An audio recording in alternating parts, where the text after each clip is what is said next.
All right, welcome everybody. I would like to end our thank you for tuning in to another edition of Coach Rodo's podcast, Winning Regardless. Today I have a special guest, a good friend of mine. Name is Von Washington. Known him for a lot of years, does a lot of great things. Know him from basketball, know him from coaching, know him from just, a lot of the work that he does in the community. And I just wanted to take and hopefully he give us the time to talk to us about the things that he do in the community and what he sees as winning and how he's helping the community win in some ways because he really is, and a lot of people don't know it. So I just wanted to give him a chance to tell his story to some of my listeners, perhaps. So go ahead and introduce yourself, sir. Hey, appreciate that. Yeah, and we've known each other for a long time, when we started off competing against each other. We play basketball. We do anything. I guess it would be tiddlywinks, badminton, or whatever. But it's that competitive spirit that doesn't exist in the same way, but then bonds friendships. So I appreciate you having me on with you today. Right now, currently, my job is I'm the CEO of the Kalamazoo Promise Scholarship. And for anybody listening that may not know, the Kalamazoo Promise was announced 20 years ago.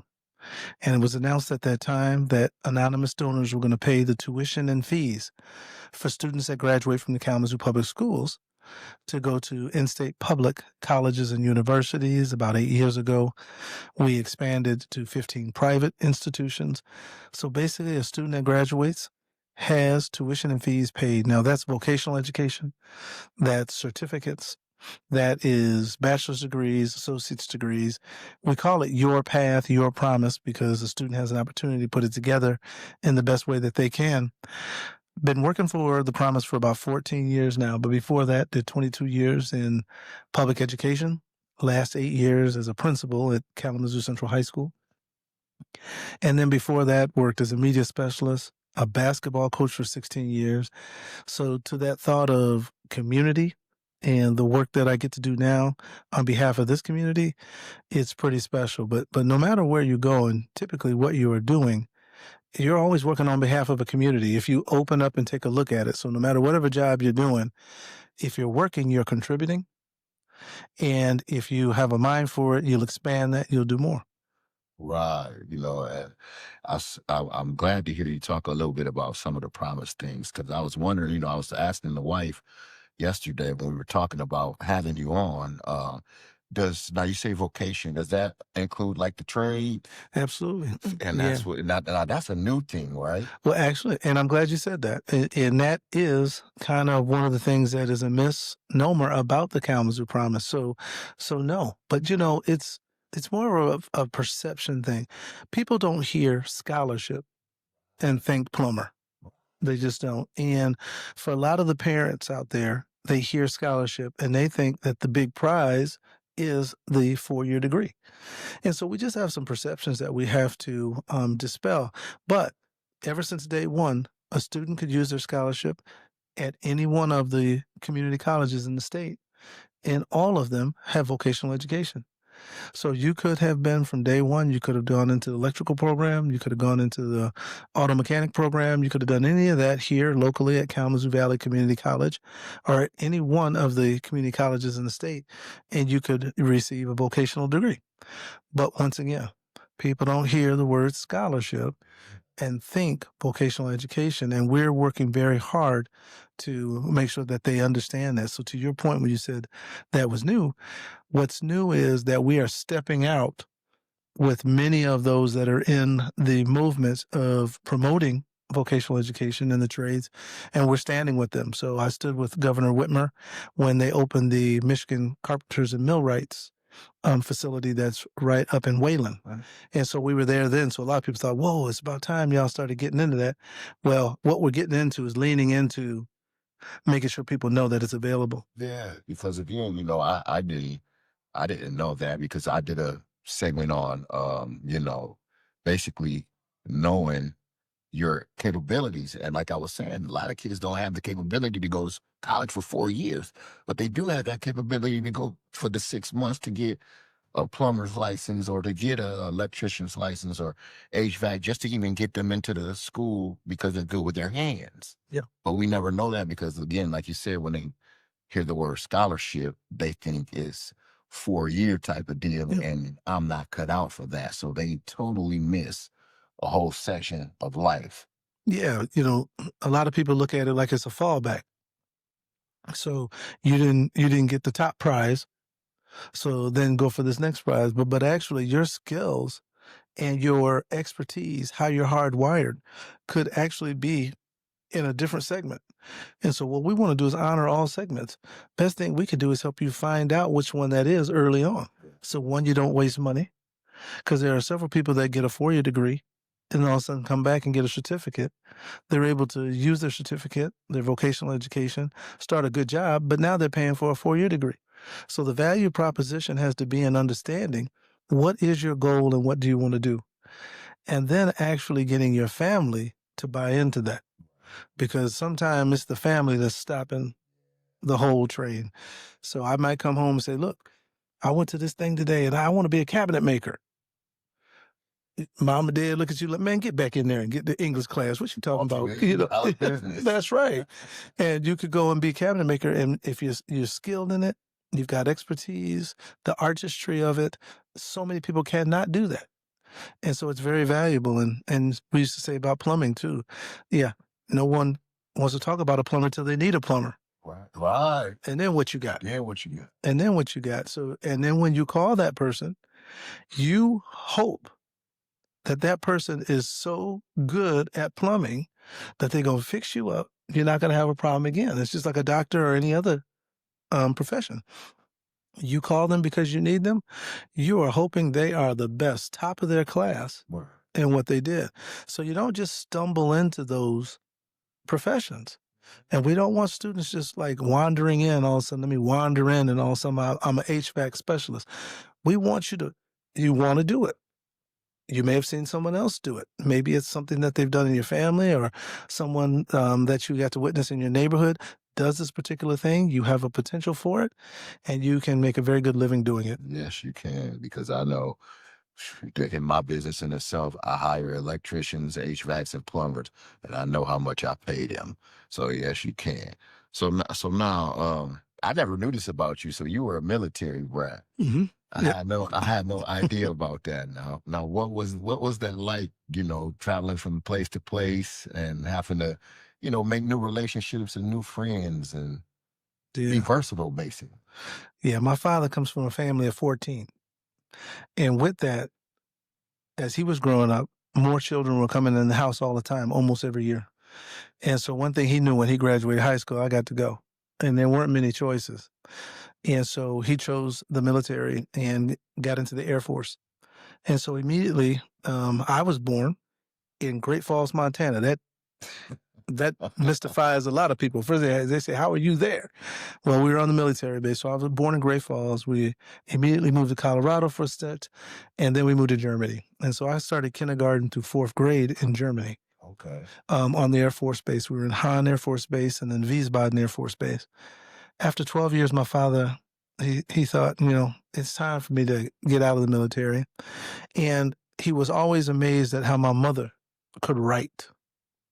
And he said to himself, I want to be able to write as well as you. And so he used the GI Bill, came to Western Michigan University, did 4 years at Western, then went to do a master's degree in Ann Arbor. He and my mother both went to college then. She went to University of Michigan as well. They did their master's degrees there. She did her undergrad master's, and then he did his PhD at Wayne State. But the thing about the military was, as I've described, we traveled a lot. And because of that, you don't get to develop deep roots anywhere. And so as we continue to travel, literally almost every 4 years of my life, I had to develop the ability to make new friends. And so I think that that's a good skill to have, but it comes at the cost of those deep relationships. And so sometimes you'll see people that go to their class reunion, they've been knowing these people forever and all that, and you kind of think, man, that'd be nice if I had that. But then I think about my ability to go into a room, kind of like yourself, not know anybody, but then come out with at least 4 or 5 people that you almost can call friends because you talk to them and you figured that out. And I think it's a valuable skill. That's it. So what made you So, being here and, accomplishing everything that you accomplished, graduating college and all that, what made you decide to settle on, what made you stay here in Kalamazoo? What was your settling point? That's so interesting you say that because this is my third stop in Kalamazoo. So I mentioned the first stop, but my father got out of the military. So I did grades 4 through 7 here while he was in school. We moved to Ann Arbor, did grades 7 through 12. Then went to college. I played basketball for Western State University in Colorado. Was out there. People say, "How you end up in Colorado?" Basketball. I would chase basketball anywhere That's it. and do anything for a scholarship. So had the opportunity to go out there. Once I was done, I came back here because my parents were here. So my father worked for Wayne State for several years, but then came and started the multicultural theater department here at Western Michigan University.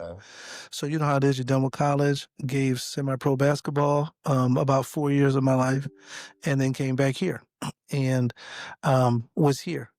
Met my then wife, had 2 children, started a family, worked for the schools, and after 4 years, I got my first varsity basketball coaching job in high school.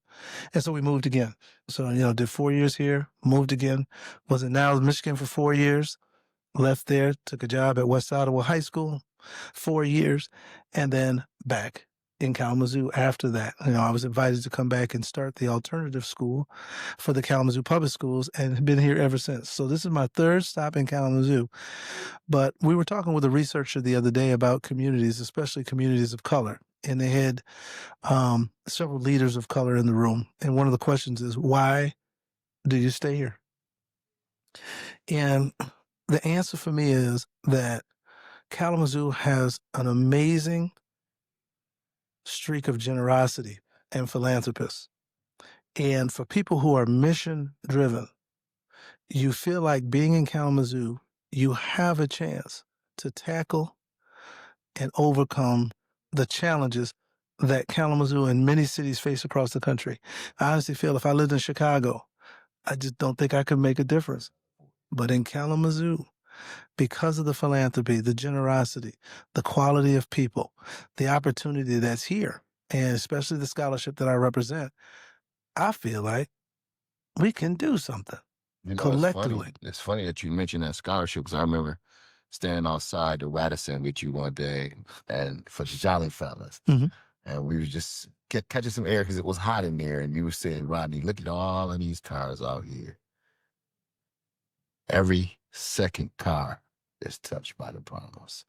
And it was a million cars, it seemed like, on the street that night. It was like every 2 cars is touched by the promise some way, somehow, in their family, themselves, or somebody. So when you say the philanthropic journey of Kalamazoo in itself, you helped me see that when you pointed that out because, you can never quantify it. Mm. But you were able to, for me, at that point in time, at that moment, you were able to quantify the importance of the promise and how many people it reaches around here. Oh, man, let me tell you, babies being born in the 2 local hospitals or a taxi cab or in somebody's kitchen right now.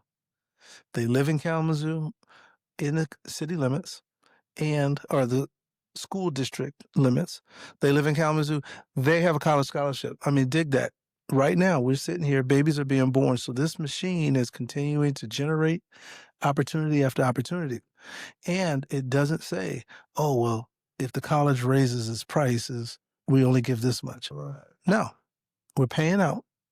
Depending on how long you've been in the district, you're going to get your tuition and mandatory fees to what is owed you by your time. So if you're here K-12, you get 100%. That's at the University of Michigan, Michigan State. That's at the community colleges. That is at some of the finest institutions in the land. And there is an opportunity for students there. So it's remarkable. As we sit here, we have issued $248 million over 20 years in what we call human capital investment, paying for students' tuition and fees, and it's been promised in perpetuity. Now, most things they say tomorrow's not promised, this and that. It has been promised by the donors forever. So now our work is to try to figure out how to help people be as successful as possible, because I'm sure it'd be no surprise to you, some people still feel like, well, that's nice, but it ain't for me. For whatever reason, kind of a self-fulfilling prophecy or whatever, there are people who still feel, even though the scholarship is available to them, somehow it's not for them. So a lot of our work is trying to help them understand, try to get the community to help them understand, no, no, no. This has been given to you. It has been given to you by people that don't even know you and don't require anything back of you. Because some people would think, oh, well, of course you have to come back to Kalamazoo. Or of course you've got to give money back. You don't got to do none of that. They're not asking you to do any of that. Hopefully there are pathways for you. And a lot of students do come back and they stay here and they're working, and it's a beautiful thing. But there's no requirement. How has you, being coaching or you coaching and, being an athlete, how has that helped you be able to pretty much do the work that you do, right? Because you're around a lot of former athletes, new athletes. You're around students. You have a pretty big footprint amongst the younger. You know, athletics was everything to me.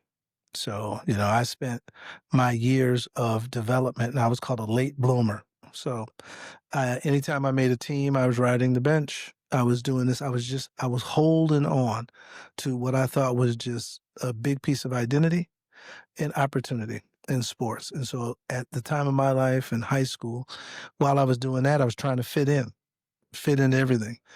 Well, fitting in was a lot of times fitting in with the wrong people.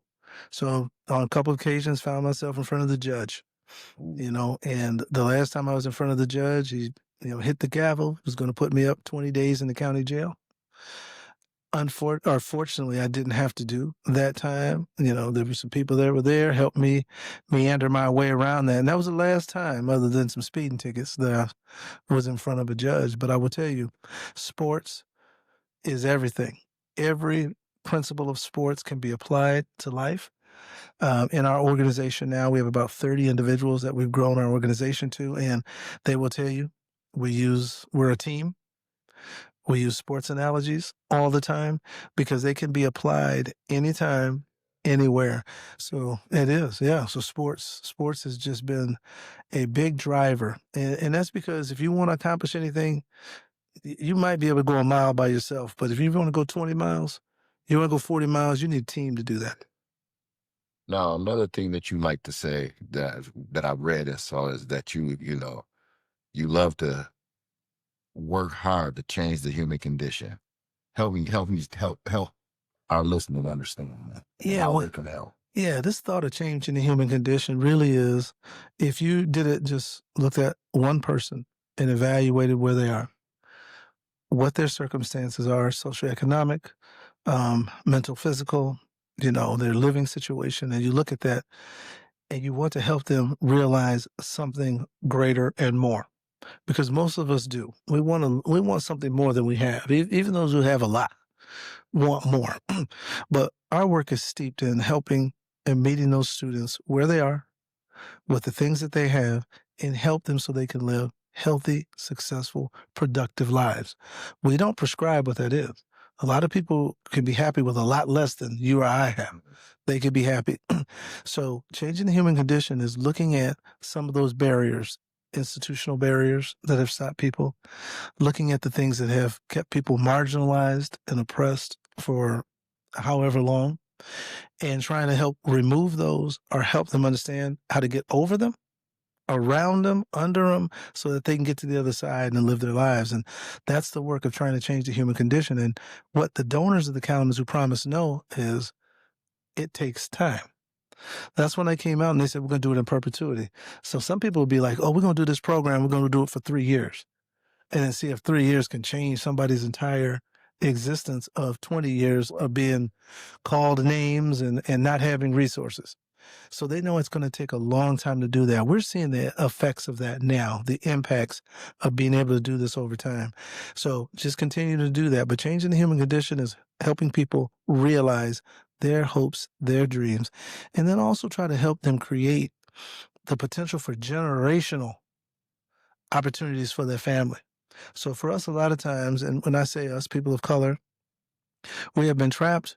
We go to the grave. We have nothing to give anybody, where there's nothing being handed down, and those that are behind us are fighting the same struggle we did.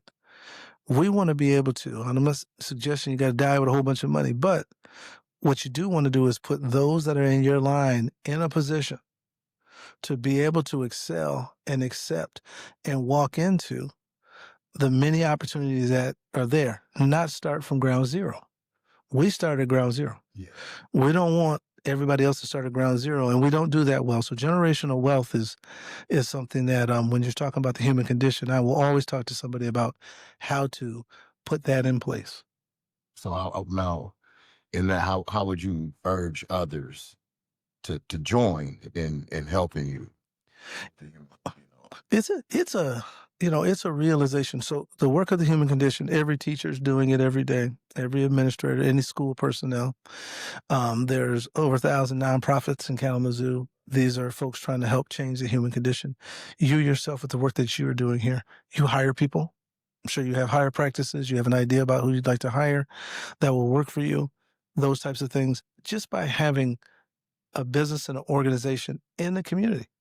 You are working to change the human condition. So it sounds like a real big thing, but you can help change the human condition by offering somebody an opportunity to walk through an open door that you hold open. Seriously, it can help somebody feel better.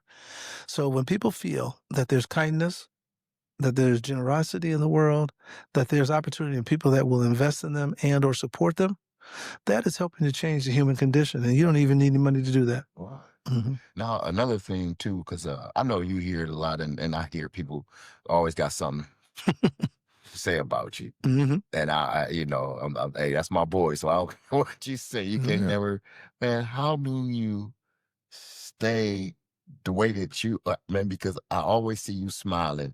You always saying hi to people. You always, and I know what people say about you, and I know you know it, but yet still you stay above the fray, man. How do you stay motivated, and how do you still face those same people and help those same people? How do you stay motivated to do such a thing? Well, I heard it verbalized by the immortal Deion Sanders, right? But I never knew that I was living by it until I heard him put words to it. So honestly, because we moved so much, I think this was a factor in all the movement that I had as a young person. I had to build new friendships and stuff. Wow. And a lot of my friendships, they stopped. Like we got on the plane, we were gone.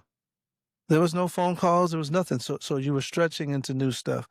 And so I met lots of different people and knew lots of people had agendas. They were coming from different areas and that type of stuff like that. But I heard Deion Sanders say it, and I've been living by it for a long time. Your opinion of me is none of my business. Now, if you can actually embrace that, it's not that you don't care how people feel about you. You can get your feelings hurt still, even though you embrace that.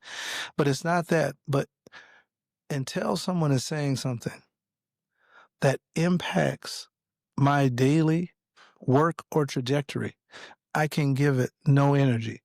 They're just going to say what they're going to say. I heard Corey Holcomb, and I know for some they don't like him, but Corey is out cold. And Corey said the other day, he said, look, if you are elite in what you do, you are immediately going to have enemies in others that do what you do. Because he's a great comedian and what a great philosopher, man.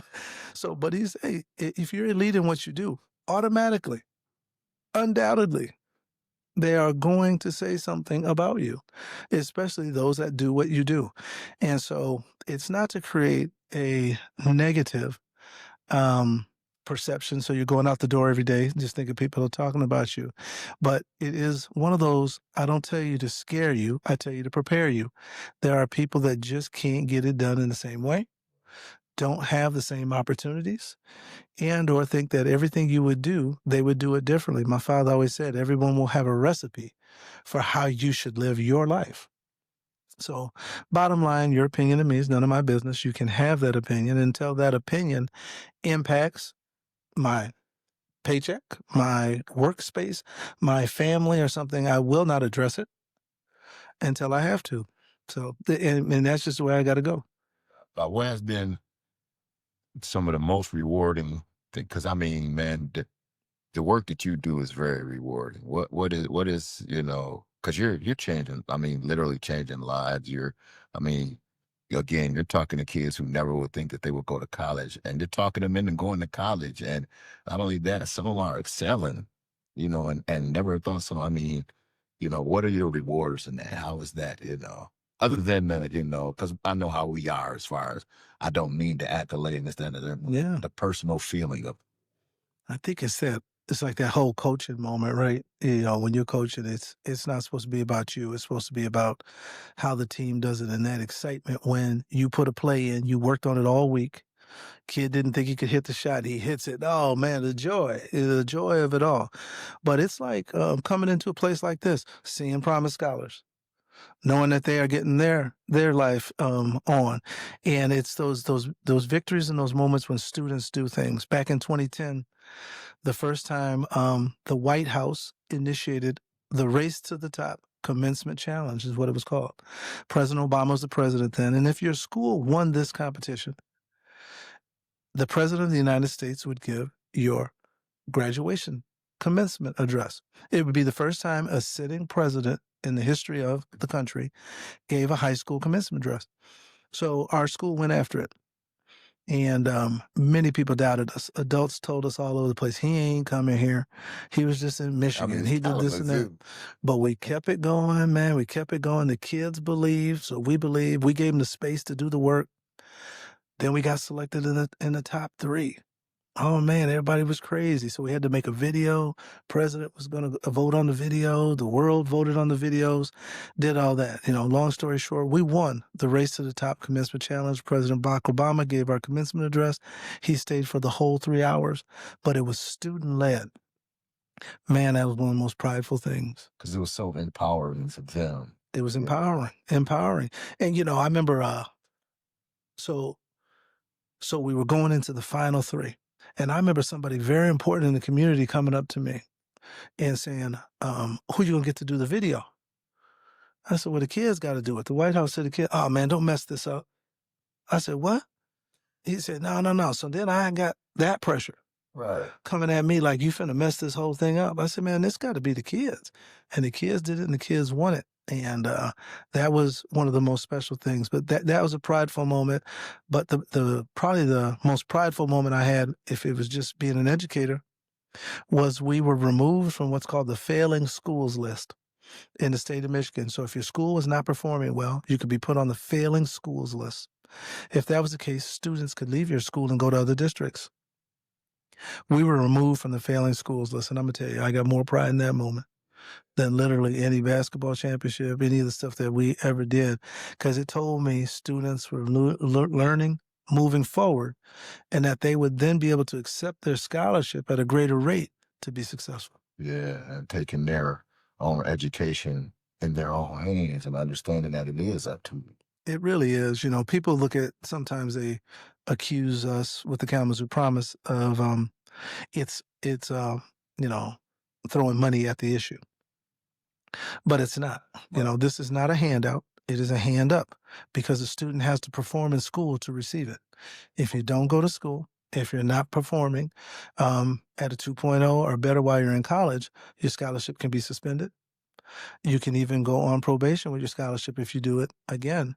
But because you have 10 years, you get yourself together, you pay, you go to school, you get above a 2.0, you get your scholarship back. So this is not a handout. It's a hand up. And when people perceive it and look at it that way, then we got something going. And we have to make sure adults in the community are not leading students to believe this is something that's working against them. It is not. It's not. But even the greatest opportunity can be faced with skepticism, criticism, especially by people who just aren't a part of it and are just looking for negativity. Right. So tell me, before we, get ready to wrap it up a little bit, why don't you tell me, some other things that you got going on right now? Yeah, really. For our listeners. Yeah, for our listeners, what's really fun for us right now is we are about to celebrate 20 years of this remarkable scholarship. And we like to do it in a way where it includes the entire community.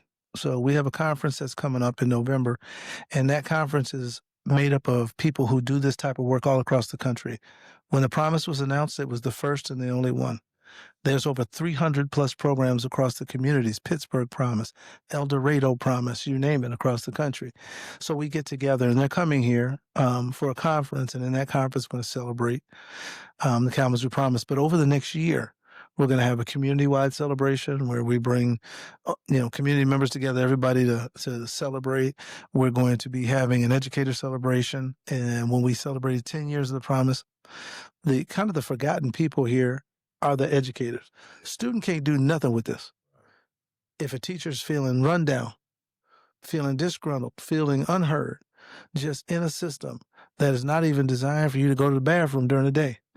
And so if the educators that are responsible for helping students lean into, understand, create the skills, if they're not feeling up to and appreciated, then we don't have anything. And so we do an educator celebration. We invite all the Kalamazoo Public Schools staff members, anybody, every department, and we just thank them. Now, it pales in comparison to what they're doing, but we thank them. It's a big celebration party, but we want them to know that we're thinking about them. And then we're going to do community conversations because, like I said, everybody that has a scholarship and you have 10 years to use it, after 10 years, it's up.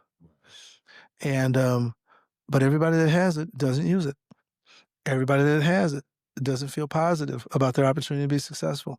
And so we want to hear from the community. What do you think? Now, the thing about the Kalamazoo Promise is we're private. We ain't got to ask nobody nothing. Got to ask you nothing. And you compliment what you want to. That's right. And we're probably always going to have people, you're going to not take the scholarship? We know that.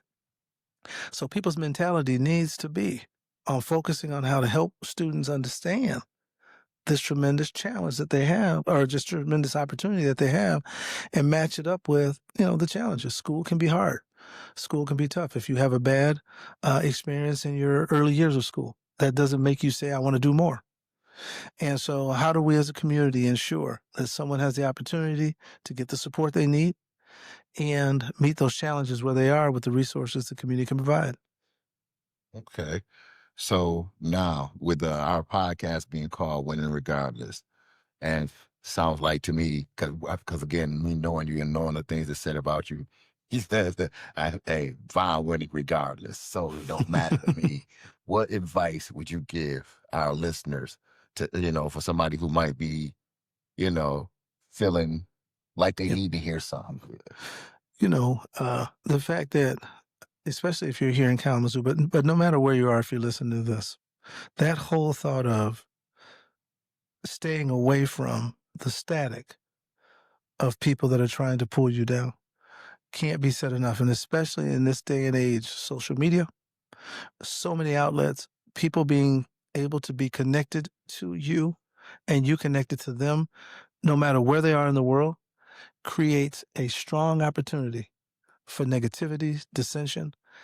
If we use social media for good as opposed to evil, we really be cooking with gas out of here. But because there's so much evil that infiltrates the opportunity of social media, even AI, we're hearing about, every time you hear about a wonderful advancement, immediately, almost simultaneously, you hear about how someone is abusing that technological advancement or taking advantage of it in a way that is preying upon people. It's almost simultaneously. You almost can't even say it fast enough. And so we want to make sure that those who are listening stay away from it.